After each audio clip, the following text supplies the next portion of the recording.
The ongoing problem about noise complaints coming from short-term rentals has led a pair of Austin City Council members to recommend a task force made up of Austin police. But there's a question about whether APD is really the appropriate go-to agency.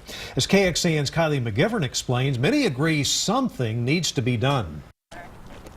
This is a residential neighborhood. My kids grew up here. They learned to ride their bikes here. We all know each other. In a West Austin neighborhood, you don't have to look far to find pushback to Type 2 short-term rentals that are not owner-occupied. That really operates more as a hotel. A hotel Palmer Caroni has lived next door to for the past 2 years. I've called into code on this property. Noise complaints and over-occupancy. This is a home that is designed for investment.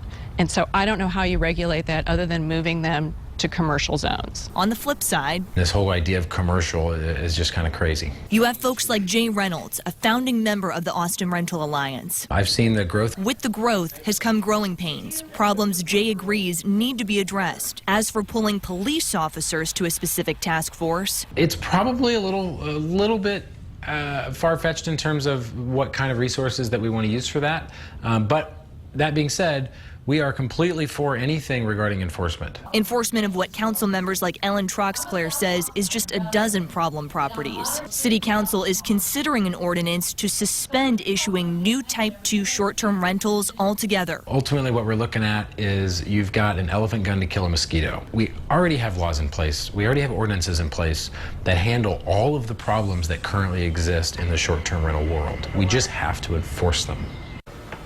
Councilmember Troxclair says the council approved a budget with additional code enforcement employees, specifically with short-term rental enforcement in mind, so there's no excuse for not cracking down on a known problem. 2 more co-sponsors are needed for the task force resolution to go to full council.